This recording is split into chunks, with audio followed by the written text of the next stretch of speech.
everything that comes from the real world, which is spirit, is unique.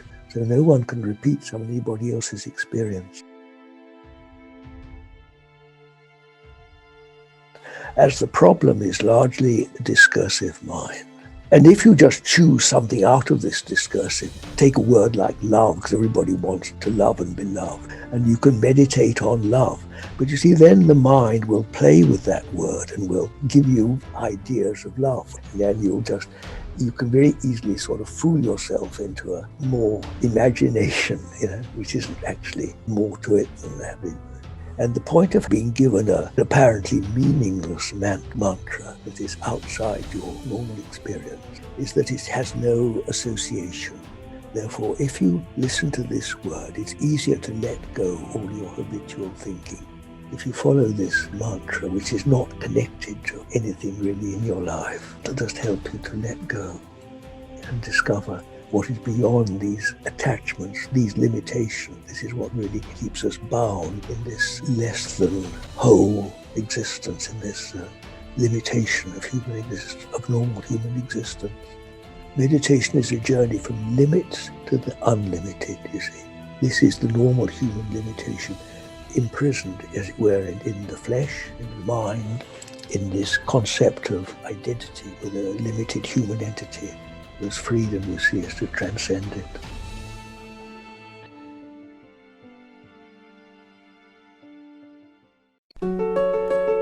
Welcome to the Awakening Entrepreneur Podcast. This show is for entrepreneurs that have chosen to define their life beyond the material. They have followed their soul on a hero's journey towards the mystery of the spiritual. I'm your host, Garrett Ng. Each episode will be learning from awakened entrepreneurs and spiritual thought leaders. They have broken through the mold of being ordinary to extraordinary, challenging our paradigm, shining light to the dark, giving hope when there is doubt. The moment of truth is upon us. It is time to transcend our world from fear to love. Are you ready? Let's go!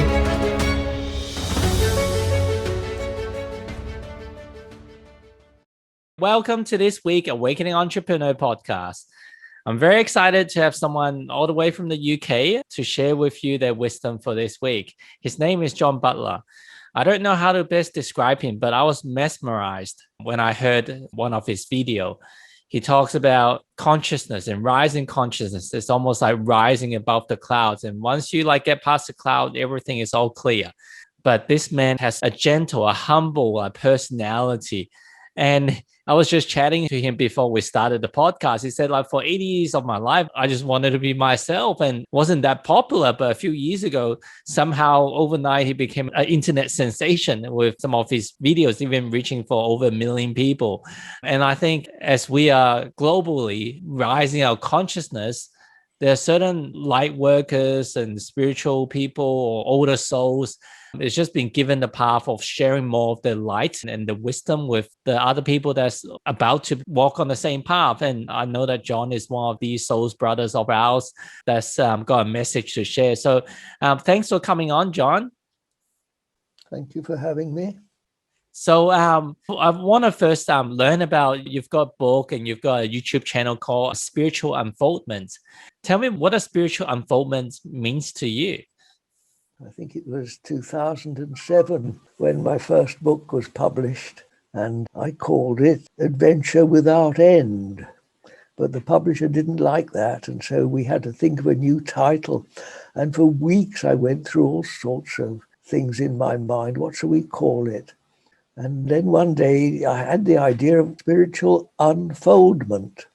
Well, I think at that time the word unfoldment didn't exist. There have been a few other people who have picked it up since then. So I think I'm probably the person that invented that word.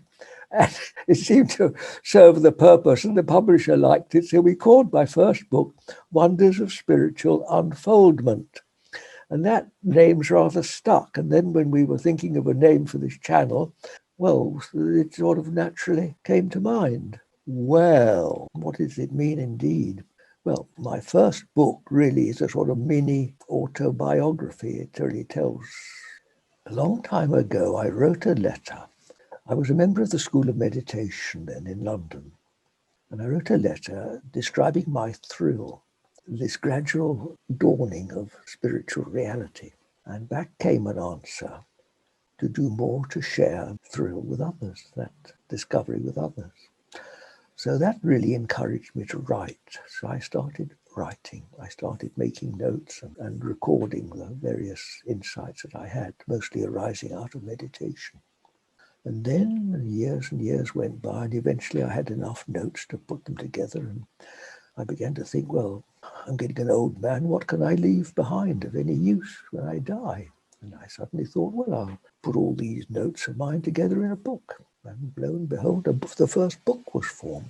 And eventually I found a publisher for it. So that's really what unfoldment means to me. It's this long, long, gradual dawning realization of the wonderful adventure without end, which I could summarize in one word as spiritual unfoldment. It's just like a blossoming flower, opening up and up from the little limited me and my problems into the infinite love and freedom of spirit.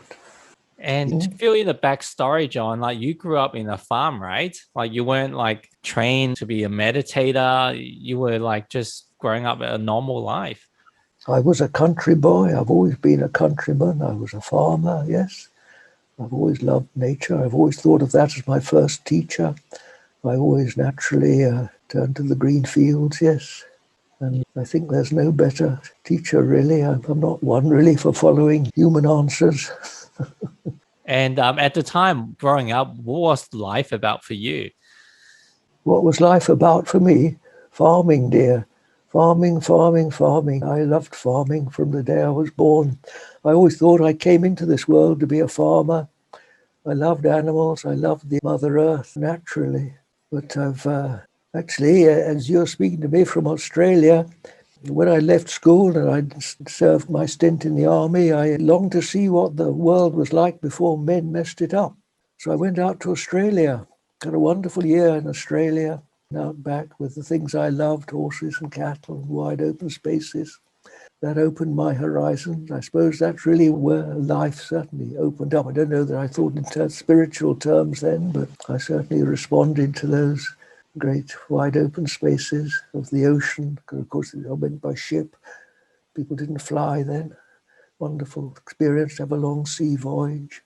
Yes. What did people used to do on the long sea voyage at the time? Like, do they bring books to read or they stare into the ocean? Well, you spend a lot of time, people, if you're like me, you spend a lot of time leaning on the rail, just looking out into the sea. You know, it's a natural meditation, my dear. The stars at night. I remember the thrill of first seeing the Southern Cross as the ship passed into Southern Hemisphere. Look at the sea forever. Yeah, I haven't spent so much time looking in the ocean like on a Voyager. Like I guess these days the cruise have a lot of entertainments and stuff. But I remember when I traveled to New Zealand to one of these places, I didn't know at the time it was like one of the biggest. I think it's called like dark safari or something where there's no a lot of street lights is absent, so it's just the sky is really dark. And when I looked at the stars, it's like at 2 o'clock in the morning. So wow, is that what the sky really looks like? Like it's just like you can see the whole galaxy, the whole Milky Way, and it's fascinating. Yes, it's wonderful, isn't it? We all talk about spiritual techniques and all that sort of thing, but honestly, there's no better spiritual technique than just looking at the sky, you know. There's nothing better. Just, you know, outside my window, just beyond the screen where I'm looking, the sky this morning's a deadpan grey. But even just looking to that, it's bigger, isn't it? It gives you a bigger world than this world of man. So, and what's meditation? What is spiritual unfoldment? It's nothing more complicated than that. It's just turning from the little to the big. That's it in a nutshell, the whole story. And you know, when you get bogged down with ideas and words and different philosophies and teachers, it's so easy just to get lost in all that. Whereas look at the sky, it's all so simple. John, I guess like the age where I grew up and I guess the culture of where I grew up, especially when I grew up in Hong Kong, like Hong Kong is such a modern society, but at the same time, it's so materialistic. It's consumer driven. Everything is about what you Mm. wear, what car you drive, and where you live, and money and Yeah. success. So when you're growing up, were those a big factor, or did they ever come into play in your life that, hey, maybe I should get a nicer car, a nicer house, or move to a different place? Or do you see people, your friends, your peers, were they chasing those material wealth? I had 10 years of boarding school from the age of 7 to 18. And I wouldn't say it was a consumer-based education, but it was certainly a very conventional English sort of education. It was a boys' school. There were no girls. There were no women. So I hardly knew what a girl was until I finished my schooling. Well, first of all, there was compulsory chapel and scripture lessons every day. So I was well grounded in the Bible and the Church of England, and no choice. And there was a great emphasis on duty and discipline in the school. You know, these days the emphasis is all on what do you want, on being yourself. The individual was always dismissed in favor of the community. That's why we were compelled to play team games, because it was the team that mattered, not the individual. Individual success was always subordinate to the service of the whole. Duty and service was much more important than what's in it for me. Much more important. It's not what you get, it's what you give that matters. So this emphasis on the individual that has so taken over life today, it wasn't part of my upbringing at all. Unselfishness was what mattered. Helping others, service. And of course, when I became a farmer, it was all about serving the land. It was looking after. That's what farming is. It's looking after the land. And that's my instinct. That's my first instinct. Even now, I walk out, I see a bit of rubbish. I usually pick it up because I feel that's sort of duty to the land to look after it. You know, I'm very conscientious about not walking or not hurting the soil more than I have to as I walk on it. I guess I'll share a bit of my journey is that like I understand intellectually and also in my heart, I can sense what you are sharing. But also wanted to share with people that in this transition, like for me as an example, growing up, I remember my parents organized farming in Hong Kong, and in Hong Kong is land is scarce. So to have farming and grow your own veggies is a luxury. So I remember after we played badminton on Sunday, we would drive like half an hour to somewhere to do the farming, and it was hot. And I was saying, why do we pay money to suffer? I didn't get it at the time. And for a big part of my life, I'm not like very big on greens and nature. And if we go to a beautiful scenic nature place, I would take a photo, look at it for a minute. Okay, let's go. That was me. But during my awakening journey, it's like suddenly I started gardening. I didn't even know why logically that's not me. That's not what I like. But I was just spending hours and hours and digging more grass and putting more flower beds, garden beds, and just spending more time like understanding nature. And I was just drawn to it.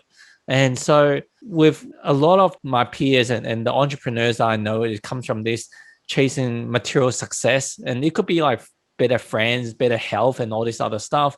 And it's such a stark contrast to what you share about, just look at the clouds, just look at the ocean, just be with nature, and that is enough. So I wanted to bridge that gap. Like, if you were to witness, whether it's your family, your friends, or your peers that's going through this very material drive, like for material wealth, would you say, hey, that's their path and that's it? Or would you have anything that you would want to share with them? Well, I think when we're young, we all want to influence others. But life usually teaches us that other people don't like to be told what to do. And so gradually I've learned to say less, to keep quiet about things and go my own way. My dad had a favorite saying that he often said to me. He said, If a man invents a better mouse trap, most houses had mice in them when I was young, and mouse traps were a common item of in every household. If a man invents a better mousetrap, the world will beat a pathway to his door. I was introduced to organic thinking as a very young child. It was during the war, and Dad had a pal who was a military doctor. And this doctor had noticed in field hospitals that flies tended to sit on sick people, on wounded soldiers. You know, they like the smell of wounds, whereas a healthy man, the flies tend to pass him by. And this went very deep into me, and this lesson that the forces of disease and decay go towards the unhealthy, the sick. Sickness attracts disease, doesn't it? Whereas a healthy man tends to not get infected, tends to brush these things off naturally. Well, so of course the same thing applies to plants, doesn't it? And animals and the land itself, because if the soil is out of balance, is unhealthy, it's subject to trouble. Things go wrong. And this is, of course, the principle of that underlies organic thinking. And I took all this like a duck to water. And I really believed in this. And it was a time when people who thought like this were considered cranks and a bit nutty. So I've lived like with this most of my life, being thought a bit odd and on the fringes of society. Well, that was it really. But so I've always been a bit of a loner. But thank God I seem to pursue it. And much to my surprise, even I got noticed when I was a farmer, as an organic farmer. And I got a bit of minor publicity then, and I used to write a bit for various magazines about my own developing organic thinking. Of course, that developed very naturally into spiritual interest, because what are you dealing with? You're in organic things, you're dealing with this life force. What is life anyway? So there was a natural transition, an unfolding from that love of the land, that interest in the land, that consideration of what is fertility, what is life, what is it that makes it all tick, which gradually opened up to what is man, what is it that makes us tick, what is it, what's it all about anyway, and what's it for anyway. So it's been a pretty sort of constant unfoldment throughout my life, and it's still going on now, I assure you. It's a never-ending. It was a good title for my first book, Adventure Without End, and I couldn't really give you a better description of my life, Adventure Without End. Of course, as a young man, the great adventure was going to Australia. It was in the outer world. And then, first girls and first everything.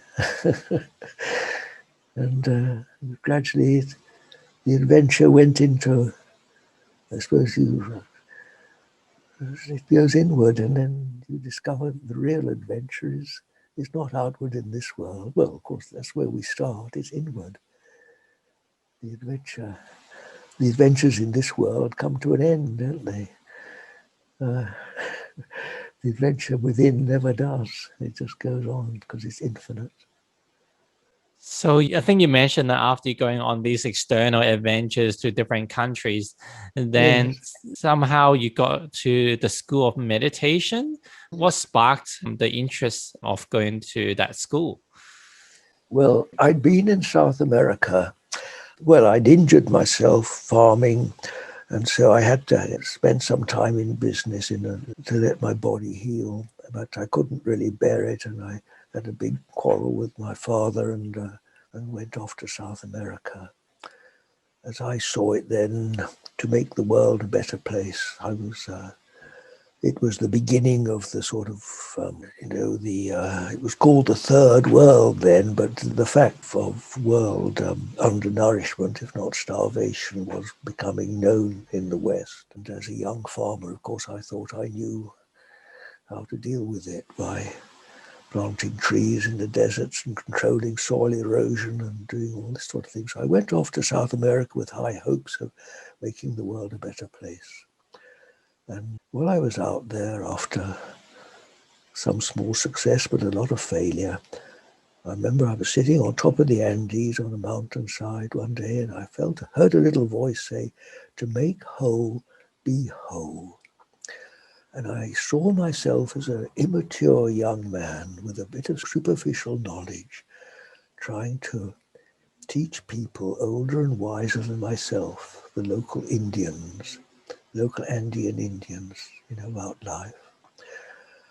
And of course, I didn't understand that phrase then, to make whole, be whole. Who does understand it? I'm still learning, even now. It's been a lifelong unfoldment, what it actually means. But I can develop that further, if you like, later on. But I'd heard of meditation, and when I came back to England, eventually I looked for and found a school of meditation. In those days before internet, the meditation was almost unknown in the West. And I only ever found one school. There wasn't 500,000 different gurus teaching meditation. The bookshops weren't full of books on it. This was the only school I knew of. But fortunately, it was a very good school, and I was very well taught there. And I worked with them for 20 years. And I received a very good grounding in meditation. And I've practiced ever since. I was 26. And I've practiced, still do, twice a day, every day. I value it greatly. Good. Back then, as you said, like meditation wasn't that popular. And I know that in the US, like a bit about the history on how meditation came about and so on and so forth. Like, how did this school of meditation came about? There was a politician, actually, an English politician, who thought deeply about economics, about how society works, what is wealth, what is true wealth. I think his name was Henry George. I think he was an American thinker who recognized that all wealth, that true wealth, actually comes from the land. And most people's wealth is really sort of parasitic in that you're playing around with the wealth that originally comes from the farmers, or those who actually work the land with their hands. This is the origin this is what creates wealth. All this playing around on the internet with figures and numbers and things, that's just not really making wealth, is it? It's just riding on the shoulders of those at the bottom of the pile who actually do the work, who actually grow the potatoes, who actually dig the soil. Anyway, he thought this way, and then that thinking developed into really what is man and what is society and all that. And that gradually led on, rather like I was telling you, from my farming, as to what is man and what's his purpose, what's he here for. And that led on to philosophy, and the realization that all this philosophy really tends to tie you up in knots, and I'm not sure whether it really gets you anywhere. And then there's sort of something called work on being, there's something even beyond philosophy. And at that time, there was a man called Maharishi, who was a great teacher who was sent out from his teacher, who was based in India, from the tradition of Shankara, who was one of the great medieval teachers of India, whose tradition is maintained there. Maharishi was sent out to the West. And the school that was working along the lines I've just been talking met him and liked his message, and received from him a method of meditation. And then there were those who recognized that some people didn't really want all this background of philosophy. They just wanted pure meditation. So another small school was started called the School of Meditation. which received its guidance from the head of the tradition from which Maharishi came, a man known as the Shankaracharya. And I joined that school. So I received exemplary authoritative teaching from this man known as Shankaracharya, was the man who sits in the traditional seat of this original teacher known as Shankara, who is revered greatly, I believe, in the Sanskrit tradition. So that's where I got my grounding from. Got it. Yeah. A lot of people, when they first started meditation, they say, "Oh, my mind doesn't stop. I cannot meditate." Yeah. And Well, this is completely normal, Gary, and happens to everybody. But meditation is work, my dear. And it's a lifetime's work, and I'm still working at it. You see, I practiced for nearly 60 years, twice a day. How many times, how many hours is that? You start off with a few minutes, and then gradually it extends. So it's a lifetime's practice. And it's no good thinking that you can just learn to meditate and go on a retreat or two and read a few books, because where is the end of the journey? As I say, it's an adventure without end. But you get encouragement very, very early on. Most people begin to think, gosh, wow, this is worth doing. But not everybody, And, the Bible, are you acquainted with the Bible? yeah. Well, you have some knowledge of Jesus's parables. There are lots of parables of the sower, the different seeds that are sown, and most of them are choked by the cares and riches of this life, or they are short of nourishment, or one thing and another, and they don't come to fruition. Many are called and few are chosen, but so many set off on this journey, and for one reason or another, they fall by the wayside. They don't want it enough. They haven't got the drive, haven't got the determination.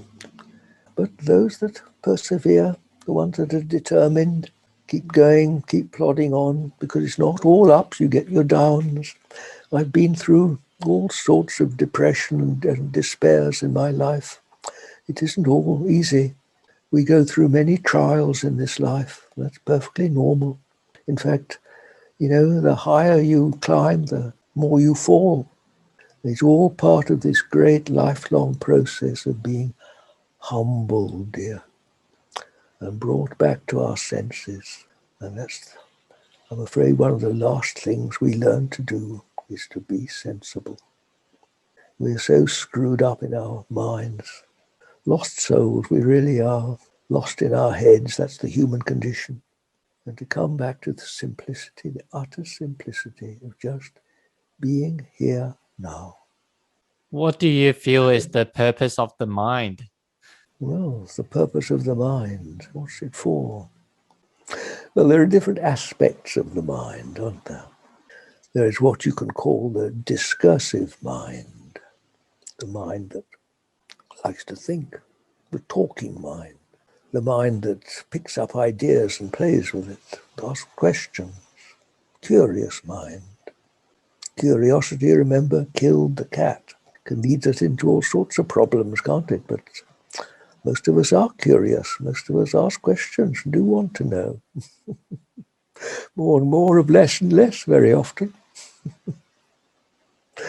And then deeper than that, there is the reflective mind, the mind that may just look at the sky and wonder, the mind that sees beauty, the mind that doesn't want to talk, the mind that just looks like I'm looking at you now. And then beyond that, whether you use the word mind or heart, there's a deeper, even deeper part of mind, isn't there? You can call the heart to do with love. What is the mind for? So you see, there are levels of consciousness, and there are levels of mind, from the very superficial mind to the infinite depth of mind. It's part of the process to, as it were, gradually unfold this puzzle of confusion and discover what's beyond. There's always a beyond, I find it very helpful to think of the mind rather like clouds in the sky. You know, the clouds serve a purpose, don't they?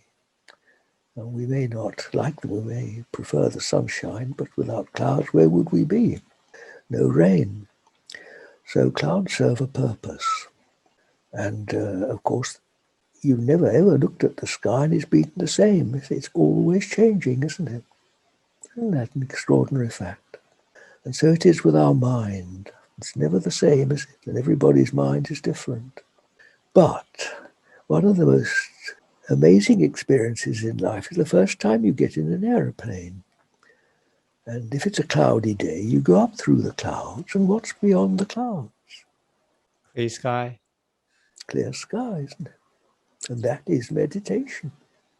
Because you see, thoughts, and most of us, when we call mind, we just think no more than thoughts, do we? Mind is thoughts, thinking mind, the discursive mind, this ever-changing, often confusing mind. Well, think of it as clouds, and then just meditation just takes you beyond the clouds. Simple as that. Like a balloon. And all these various systems of meditation are really just different sorts of balloons or aeroplanes, which just take you through this lower levels of the mind into the upper areas of the mind, where, of course, there are no problems up there, are there? John, you've taught a lot of people about meditation. Can you give people, like, I guess, a bit of general observation from the typical journey that people tend to go through, like the early stages, like understanding the thought that comes in? Maybe that's one of the general observation you have, and then maybe later on they'll be a bit more peaceful. Maybe they have some mystical experience. Of what have been your observation? Is there a general trend or patterns that emerges? One of the golden rules of meditation is don't look for results, because all results are just a projection of your own mind, of what you think you ought to happen, or what the chap down the road is experiencing, or what some idea that you think might happen, because you never know. And everybody's journey is unique. There's no standard pattern to it. What is fairly general is that you're given, do you know what a mantra is? I suppose most of your listeners know what a mantra is. Some sort of word or some sort of focus to attend to. Okay, can I just ask about this? I heard about like transcendental meditation. They're also like given a mantra, obviously from the similar school and teacher. Why do you have to be given a mantra versus everyone using the same, or out of these 5 or 10 mantra, like just choose one of them? Like, why does it have to be given? Well, because if we choose our own mantra, there are so many different approaches to this, Gary. I don't really like talking too much on internet because this is going to be watched by thousands of different people, all different. And I come from a tradition where meditation is taught one-to-one. And this is the way it's traditionally been done. And is in my experience, the safest and the best way to do it, because everybody is different. So I don't like talking too specifically on the internet about it. All I'll say is that as the problem is largely a discursive mind, you are normally given, and if you just choose something out of this discursive mind, a lot of people like to sort of take a word like love, because everybody wants to love and be loved, right? And you can meditate on love. But you see, then the mind will play with that word and will give you ideas of love, the ideal woman or the ideal man or something. And then you can very easily sort of fool yourself into a yet more imagination, which isn't actually, there's more to it than that. And the point of being given an apparently meaningless mantra that is outside your normal experience is that it has no association. Therefore, if you listen to this word, it's easier to let go all your habitual thinking, and then you can, and that will help you then to Because if you look at my hands, you can see them on the screen. If I do that, you see, this is meditation. Well, when you get in an aeroplane, you see, what happens to the world? What happens to the airport and the friends you just said goodbye to? You let go, don't you? You're taken out of it. Now, there you are. That's meditation. And if you follow this mantra, which is not connected to anything really in your life, it'll just help you to let go, you see, and discover what is beyond these attachments, these limitations. This is what really keeps us bound in this less than whole existence, in this limitation of normal human existence. Meditation is a journey from limits to the unlimited, you see. This is the normal human limitation, imprisoned, as it were, in the flesh, in the mind, in this concept of Gary or John, in this identity with a limited human entity. Whereas freedom, you see, is to transcend it. Thank you. So what have been, I guess, some of the most profound realization over the last 60 years or so of going through this journey of not just meditating, but even through farming, through everything that you do, the highs and the lows and the challenges you've gone through? What are some of the profound realization that you've learned along the way that you can share with us? Well, Gary, I've already published 7 books, and there are 3 more in the pipeline, which hopefully will be published before I've finished. So if anybody wants to plow through my lifelong experiences, it's all there in black and white and laid out in my books. And it's very hard to pick out, any particular thing, because I just had a very, very many windows, as you might say, of realization throughout my life. I'm not one of those that have had just 1 or 2 completely life-changing realizations. Some people say they have. Well, maybe they have, but it's not been like that for me, really. I've had very many windows of realization. Most probably I actually have recorded in my books. By the way, anyone that reads need not expect to have the same, because I say, in the real world, nothing repeats itself, does it? No 2 flowers are ever the same, are they? It's only in the human mind that we like repetition. But every grain of sand is different, isn't it?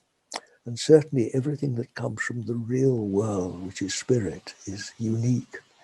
So no one can repeat somebody else's experience. But the great thing, reading and learning about those that have gone before, is encouragement. And this is why it's very useful to learn what other people have gone through. It used to be encouraged to study the lives of the saints. And I've read the lives of very many saints. Always been very interested to discover what they went through.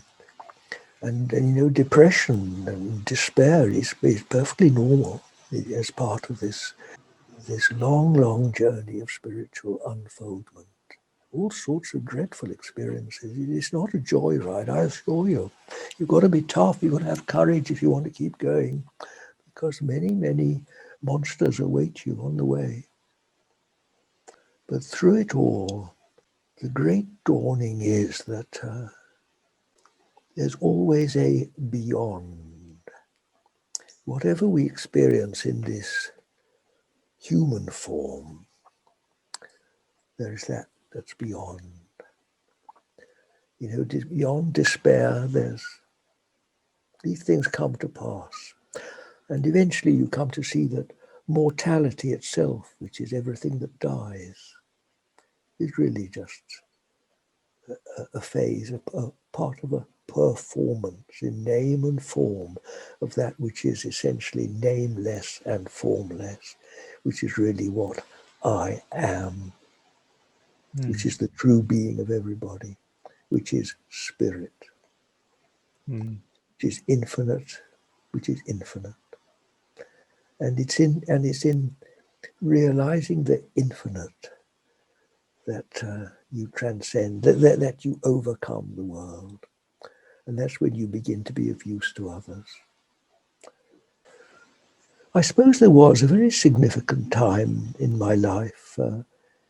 I was living in Russia at the time when I suppose it unfolded into a realization of the work of prayer. And I understood that all this spiritual unfoldment, to begin with, we think in terms of what's in it for me. Of you, what I want to be enlightened. I think of me. But of course, this is only the beginning and a very limited concept. Then you think of working with and for other people, and eventually for the love of the work itself. And as it branches out into with and for other people, it led to a much deeper understanding of what prayer is all about. Because you see, we discover, first of all, that beyond my own personal suffering, there is that which doesn't suffer. That which is beyond it. Beyond the clouds, beyond the depression, there is freedom. Beyond the darkness, there is light. Well, beyond death, there is life. So, as that expands from my experience, it embraces the whole world, doesn't it? Because as I let go the limits of John Butler, where is the end of it? What is not included? When you look down from an airplane, you see the whole world, don't you? With that, I guess some people may say that, well, I guess you could meditate or you could zen out to a space that there's no issue, but then you still got to come back to reality that you still need to put food on table, you still need to fix certain issues. Well, this is where it starts. This is the work. And of course, we have to, well, I'm still functioning in the world, my dear. I still have to go out and do my shopping and prepare my meals and clean my little flat. Still have to put up with my aches and pains. We all have to do that. But you come to see that, well, there's another old phrase, to be in the world and yet not of the world. And while performing the duties of life, you can put it this way, you are yet free. The actor is not the act, is he? And the seer is not the seen.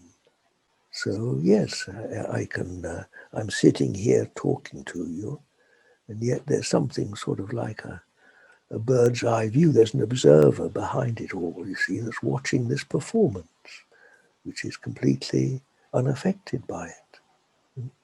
A higher point of view.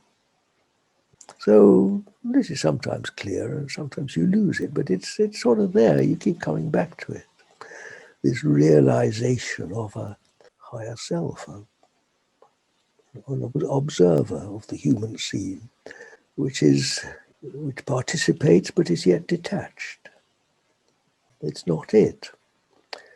So I can look at the human scene. I mean, this time everyone's worried about this virus.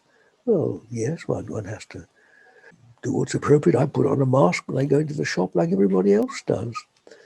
But there's another part of me that's completely free, that knows that nobody dies really. There is no death. Death is down here. Death is part of this human performance, this identity with name and form. But it all takes place within this within this immortal self, which is completely free of it. And then you look down on the world, and it's just a transition. It's a performance, really. It's not what I am. It's a mistake, really. if you think that it's something you take and become identified with, but it's a mistake, because we become attached to and identified with something that is transitory Mm. and is doomed to failure and eventually dies, of course. Well, anything that dies is not really what I am. Can't be. And the whole humanity is really a lost state. Humanity is not what we really are. What man is spirit, and spirit is undivided. There's one spirit. I am. That's what man is. That's what I am.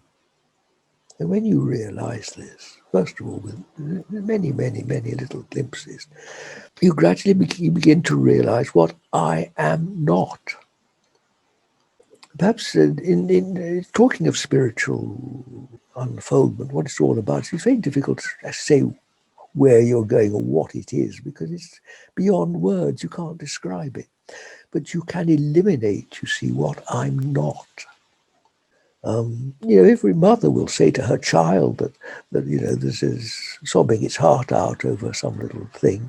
It's all right, darling. It's all right. It'll pass. It's not as real as you think it is, Well, that's on this little scale, what we discover on the big scale. This whole thing the world is not such a big deal as we think it is, really. And the world's tragedies are not really as awful and as wonderful as we think they are, because they just come to pass. They're all working out under law. It is as it is. But man's real destiny is to discover what he really is, which is this eternal spirit. When you find it, then you don't need anybody to tell you. You know for yourself. That's right. Like when you look up at the sky, you just feel instinctively that's better, isn't it? You just love it. You just respond. You think, well, what am I getting such a fuss about? What is this to turn to? So if growing up for you was all about farming, like what would you say life is about for you now? Life is always about just being here now in this moment, Gary, because we can never be closer to God than here and now. And what do I mean by God? Well, of course, nobody knows, but it is home. And I realize that anything that takes me away from this present moment is part of what I'm not, and is less than being present. It is a less satisfactory, a less whole state than being present. So my entire existence now is just to be totally, if I can, and usually I can't, but this is what I try to be, just present, just literally here and now, hearing these sounds as they come out of my mouth, just being present. And in that there is no fear. It's total. It is, I am complete. So a question about the next generation and parents, and if given an opportunity, are there anything that we need to teach or we should teach the next generation, or it'll be beneficial to teach, or is it just being in the present moment? That's good enough. There's nothing to teach. Gary, I've learned so much from just animals and trees. What do they teach us? Just to be natural, don't they? Because the human problem is that we are unnatural. Just be as natural as your dog, or the trees in your garden, just the grass. Just be natural. There's nothing better. And see, it is natural for man to be what he is. And it's unnatural to be what he is not. And man's entire problem is that he has forgotten how to be natural. And what would you say is the best way that we can get back to being natural? Well, is to realize what is unnatural and develop a distaste for it and develop a preference for what is natural. And then natural discrimination will lead us home.